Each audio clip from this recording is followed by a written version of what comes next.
and welcome to the Gem State Podcast. My name is Brian Allman.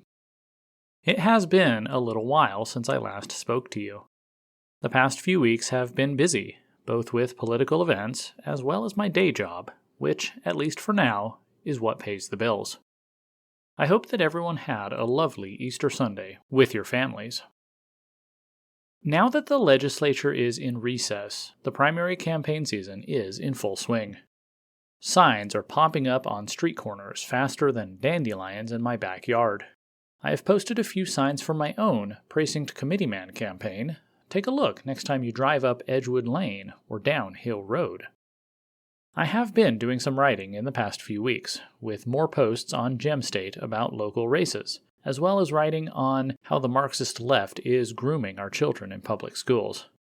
I also had the privilege of writing a piece for Action Idaho last week about how our education establishment needs shaking up. I'll post a link to that site in the show notes. I'll be working on some more essays for them in the near future, and they are doing a lot of other great work too, so you should go check them out. My latest post this week at Gem State looks at some of the lesser-known races in Ada County, including treasurer, clerk, coroner, and assessor. Of those, the race for county assessor appears to be the most contested, with 4 good candidates in the running. I had a chance to chat with each of them at the Ada County GOP Candidate Forum last Saturday. I am still pondering which one I will vote for, but if I come to a conclusion, I will definitely share it with you. The thing is, I don't even feel qualified to choose who would be the best person to run the assessor's office. I don't have a background in real estate or appraisal, and most voters don't either. Yet here we are, being asked to choose who will run this county agency. I am beginning to feel that being an engaged voter is a full-time job. That is partly why I am doing what I am doing here at Gem State, trying to take all the information I've learned and communicate it to you as efficiently as possible, without losing any of the details or nuance. I am still working on the other county and legislative races. With Election Day less than a month away and early voting starting in a matter of weeks, I will do my best to analyze each of those races for you before long. I will share here where I'm at with each of these campaigns. First, the race for county sheriff is between the incumbent Matt Clifford and the challenger Doug Trauble. I have had the privilege of knowing Sheriff Clifford for a couple of years now. First as the police chief here in Eagle, and now as a sheriff, having to run a political campaign. I have not yet had a chance to talk to Mr. Trauble directly. He was in high demand at the candidate forum. Once I do, however, I will put a piece together looking at both men, their philosophies of law and government, and share my conclusion about who is best for this role at this time. The office of county sheriff is one of the last lines of defense against anarcho-tyranny and creeping totalitarianism, so who we elect into that position is of utmost importance. The race for county commissioner in District 3 is another interesting one. Former Commissioner Sharon Ullman is running for the open seat, along with former LAPD homicide detective Don Retzloff and former legislature and Reagan and Trump staffer Tom Daley. I had a chance to chat with each of the 3 at the candidate forum, and I found them all to be interesting and likable. Mr. Daley especially had some great stories about his time in Washington, D.C. I have almost completed my analysis of this race and will have a piece out very soon. We have 3 competitive primaries here in District 14, 2 in the House and 1 in the Senate. I was able to speak with both sitting senators, Scott Grow and Stephen Thane, at the District 14 meeting last week. I still need to think about this race for a while before I make my final choice. I have found both men to be candid and likable.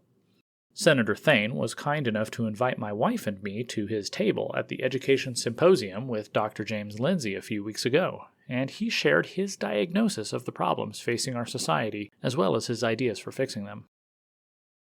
The race for State House in 14A is probably the most difficult to pick. 4 good people are running for a single open seat: Ted Hill, Caleb Hubery, Tracy Kalish, and Mike Olson. Note that I read those out in alphabetical order, so there's no bias at this time.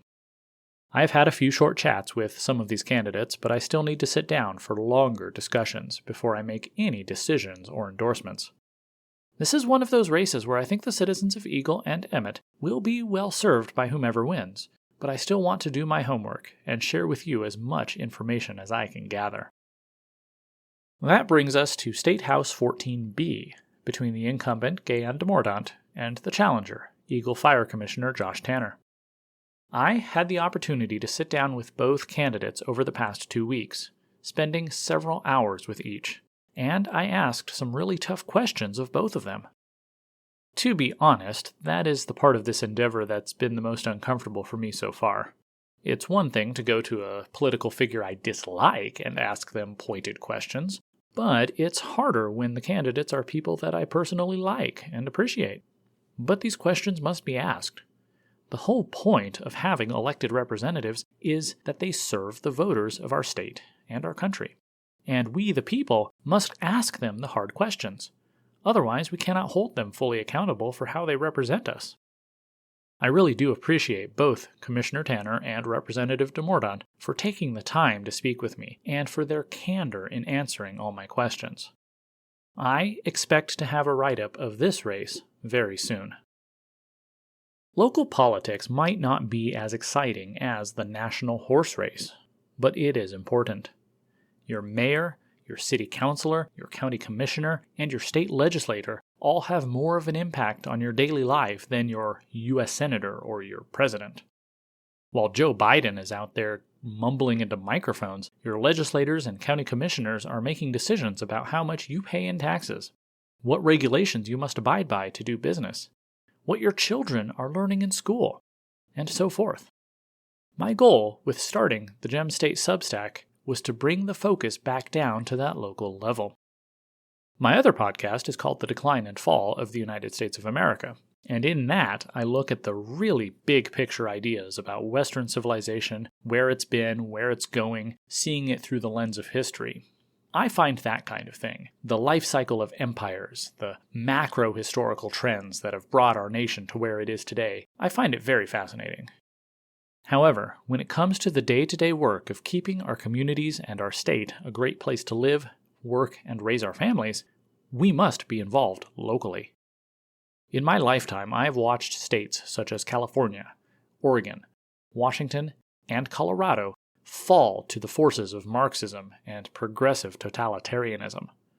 We cannot let that happen here in Idaho. Who we choose to represent us in the legislature, to serve as county commissioners, and even to run the county assessor's office might seem to be small potatoes compared to the great tides of history. But each of those potatoes adds up, and the choices we make today will echo through the years. If you want your children and grandchildren to enjoy the values that make Idaho such a great place to live today, then you must get involved today, before it's too late.